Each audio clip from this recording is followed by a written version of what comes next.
आज की इस वीडियो में कक्षा 10 सामाजिक विज्ञान के वायरल पेपर है अर्धवार्षिक परीक्षा के। इस पेपर से कम आपको 10% आपको बोर्ड एग्जाम में मिलेगा। ठीक है, तो इस वीडियो को आप पूरा देखिएगा। यदि कक्षा 10 में पढ़ते हैं तो इस वीडियो को पूरा आप देखिए, क्योंकि कम से कम 10% आपको बोर्ड एग्जाम में आपको प्रश्न देखने की इसमें मिलेगा। तो इस वीडियो को पूरा देखिए और अच्छे से तैयार कर लीजिए। ठीक है, दिया है कि यह प्रश्न पत्र को खंडों क और ख में विभाजित है।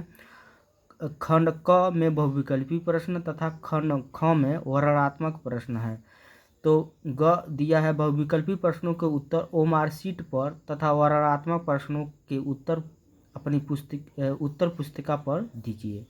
तो यह बहुविकल्पी प्रश्न है, जितना भी है इसको ओएमआर शीट पर बताना है और जितना भी वर्णनात्मक प्रश्न है उसको आंसर शीट पर बताना है। ठीक है, तो इसमें पहला जो दिया है निर्देश पहले पढ़ेंगे। निर्देश दिया है कि निम्नलिखित विकल्पों में से सही उत्तर चुनकर लिखिए।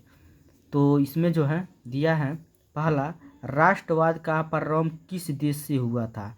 तो फ्रांस से। ठीक है, फ्रांस से, तो फ्रांस का होगा, सही हो जाएगा।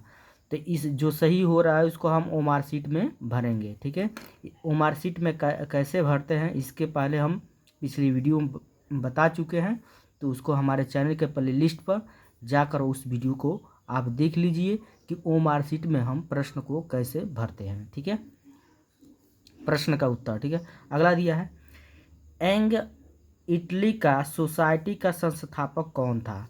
तो वो था हमारा मेजीनी ऑप्शन नंबर ए का होगा, सही होगा। अगला है जर्मनी का राष्ट्र रूपक था, कौन था? जर्मेनिया, ऑप्शन नंबर सी का होगा, सही होगा। चौरी चौरा कांड कब हुआ था? 1922 ईस्वी में। ठीक है, अगला है भूमि एक संसाधन है, तो वह क्या है? प्राकृतिक, ऑप्शन नंबर ए सही होगा। ठीक है, उसके बाद स्वामित्व के आधार पर संसाधन होते हैं, तो होते हैं ये सभी, ऑप्शन नंबर डी का होगा, सही होगा। अगला दिया है निम्नलिखित में से कौन सा अजैवी संसाधन है? तो चट्टानें, ऑप्शन नंबर बी का होगा, सही होगा। ठीक है, तो 8वां प्रश्न है बेल्जियम की राजधानी क्या है? तो वह है हमारा ब्रुसेल्स, ऑप्शन नंबर बी। ठीक है, सिंहली भाषी किस धर्म के अनुयायी थे? तो बौद्ध धर्म, ऑप्शन नंबर बी सही होगा। तो यहाँ 10वां प्रश्न है भारत में कुल कितने संघीय राज्य है? तो 28, ऑप्शन नंबर बी का होगा, सही होगा। 11वां प्रश्न है सामान्यतः संघीय व्यवस्था में कितने स्तर पर सरकारें होती हैं? तो वह होती है 3, ऑप्शन नंबर बी सही होगा। विकास का महत्वपूर्ण घटक है, तो आय है, ऑप्शन नंबर ए होगा। ठीक है, 13वां प्रश्न दिया है निम्नलिखित में से किस राज्य की प्रति व्यक्ति आय सर्वाधिक है? तो है हरियाणा, ऑप्शन नंबर सी का होगा, सही होगा।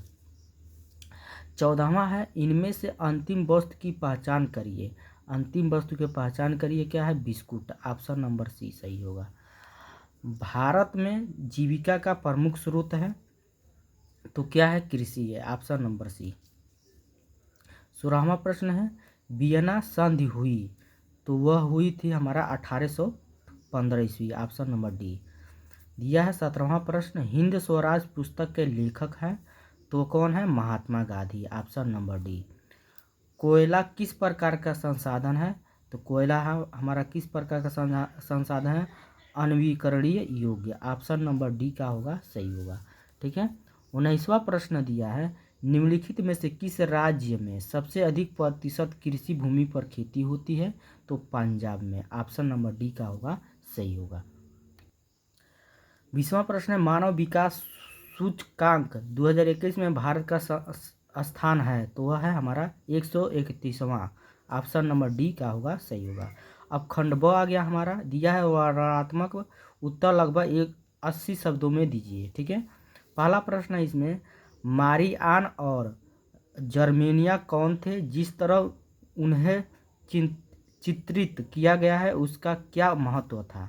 ठीक है, तो इस प्रश्न को उत्तर हमको देना है। ठीक है, तो तो उस प्रश्न का उत्तर होगा हमारा मानी आन और जर्मेनिया क्रमशः फ्रांस और जर्मनी राष्ट्र के रानिक रूपक थे। ठीक है। और उसके बाद लिखेंगे मारियान फ्रांस में मारियान को लाल टोपी तिरंगा और कलगी के साथ चित्रित किया गया था जो स्वतंत्रता और गणतंत्र के प्रतीक थे। उसकी प्रतिमाएं सार्वजनिक चौराहों और सरकारी भवनों पर लगाई गई। ठीक है, ताकि लोगों को राष्ट्रीय एकता और पहचान की भावना से जोड़ा जा सके। जर्मेनिया हेडिंग डालेंगे। अब जर्मेनिया को ओक के पंतों का मुकुट पहनाया गया था जो वीरता का प्रतीक है। इसके हाथ में तलवार और काले, लाल और सुनहरे रंग का झंडा था जो जर्मन राष्ट्रवाद का मूर्त रूप बन गया। ठीक है। इन नारी रूपकों का उपयोग अमूर्त विचारों से जैसे स्वतंत्रता, न्याय और गणतंत्र को लोगों के लिए मूर्त रूप देने के लिए किया गया था। इस प्रकार उन्होंने लोगों को राष्ट्रवाद और राष्ट्रीय एकता की भावना से जोड़ने में महत्वपूर्ण भूमिका निभाई।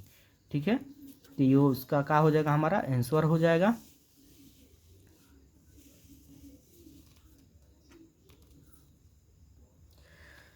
इसमें 8वां प्रश्न दिया है। ठीक है, तो भारत में लोग रालट एक्ट के विरोध में क्यों थे, तो इसको हम देख लेंगे कि जितना भी लॉन्ग क्वेश्चन दिया है आप उसको तैयार कर लीजिएगा। बोर्ड एग्जाम में ये 10% है जो है कि इस प्रश्न से, इस पेपर से ही प्रश्न आएगा। तो आप इस पूरा आप प्रश्न को देख लीजिएगा, पढ़ लीजिएगा। ठीक है। दूसरा का दिया है भारत का संघीय व्यवस्था में बेल्जियम से मिलती जुलती एक विशेषता और उसमें लगभग एक विशेषता को बताएं। 8वां वाला दिया है जैव और अजैव संसाधन क्या होते हैं, उदाहरण दो। तो इस दूसरा का 8वां का प्रश्न का उत्तर हम बता रहे हैं। ठीक है, जैव और अजैव संसाधन की परिभाषा है। पहला हेडिंग इसमें देंगे जैव संसाधन वे संसाधन जो जीव मंडल से प्राप्त होते हैं और जिनमें जीवन होता है जैव संसाधन कहलाते हैं। ठीक है, जैसे मनुष्य, वनस्पति, जीव जंतु, पशुधन, महत्स्व पालन आदि।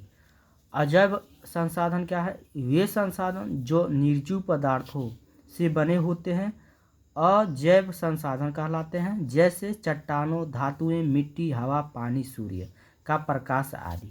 ठीक है, ये सब हमारे क्या है, ये उत्तर हो गया है। ठीक है, बाकी सब का उत्तर आप अपने मन से पढ़ लीजिएगा क्योंकि और हम बताए हैं कैसे लिखना है। और